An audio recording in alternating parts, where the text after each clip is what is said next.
Well, what's interesting, look, you know Meek Mill, right? Yeah.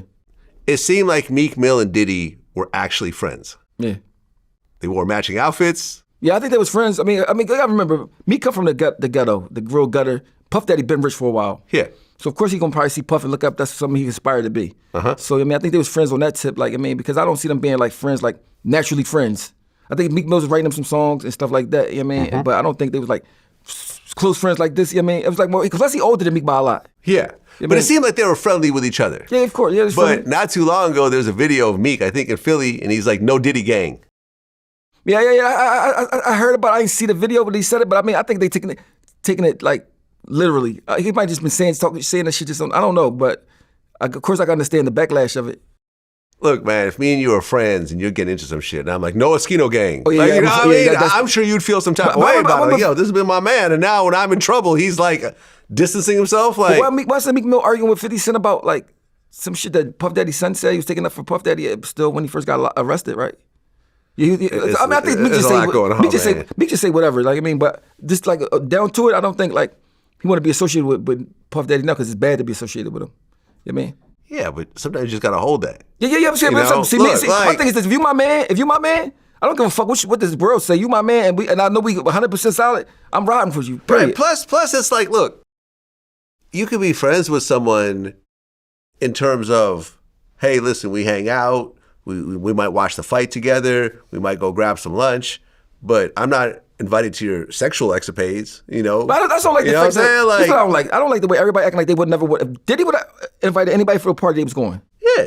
I was going, but I never got, of course they never got invited. People like give me a hard time because I said, if Diddy called me at 2 a.m. and said, come by my hotel room, I would go to see what he's talking about. Puff Daddy. You fucking Puff Daddy. If he's got a business idea. Yeah, that's what I'm saying. What kind of opportunity if I show up and he's naked, that's what I'm saying. That's different. He got his robe open, and I'm turning around and going back to my fucking car. Diddy be in there fucking rumbling. But if I show up and he's whatever, he's wearing his shorts and a t-shirt, it's like, yo, I got this idea. Look, like at one point, Diddy wanted to buy Vlad TV. I remember James Cruz even reached out to me. Did he offer you something? We never got to that point. Because I basically was like, what I wanted at the time, I knew he wasn't going to pay, so I was just, plus me and James Cruz weren't getting along at that time, and I just didn't want nothing to do with him involved. And I probably should have heard what he said, but I had an ego back then. Is that before you got the revolt? This was around the same time. Because I think he was trying to buy some of the other media outlets. And I remember when I ran into him, I was like, yo, Vlad, oh yeah, man, I want to buy your company. I'm like, all right, well, we'll talk. But all I'm saying is, these are the type of conversations that happen. These are multi-million-dollar conversations. So if I get a call, my man Sean Perez, who used to work for Diddy, was like, yo, Puff want to talk to you. He got a business idea. Go to Beverly Hills Hotel at 2 a.m. So I go at 2 a.m. That's it. Most people would. I wouldn't expect to be, that I'm bent over by the end of the night. Nah. Like I said, if something was funny, if he opened the door and it was like he in his underwear, I'm like, nah, bro, we could do this another time. What it is? People talk about shit in hindsight.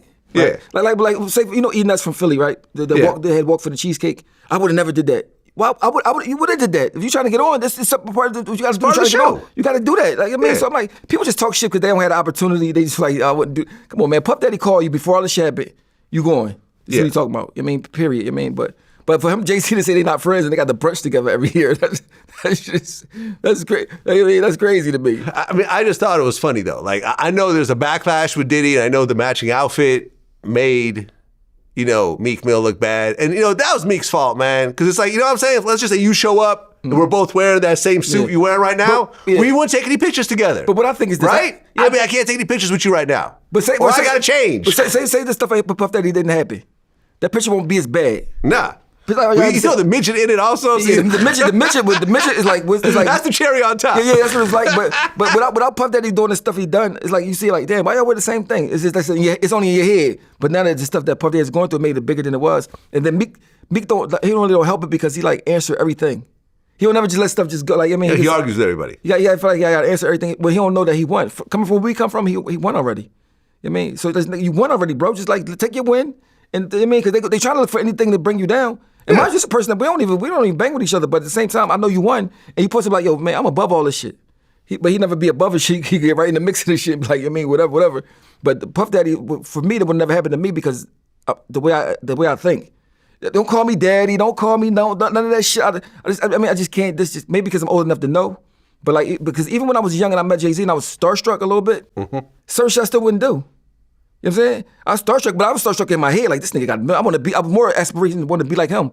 You know what I mean? That's, like, damn, I want to be lived here. I want to be I went to the crib, 76th floor. I couldn't believe that shit was like insane to me. You know what I mean? So I'm like, damn, I want to be like this. But after a while, no matter if you're a thorough person and you solid, there's certain things you see somebody do, they might not do it to you. But you know, if they do it to them, they'll do it to you. So you start saying, damn, I can't, like, this ain't who I thought I mean, that's anybody that you close to. You can start seeing how they truly are. You be like, man, oh, no, I can't fuck with this shit. You know what I mean? But the fans, I think you hating. You know what I mean?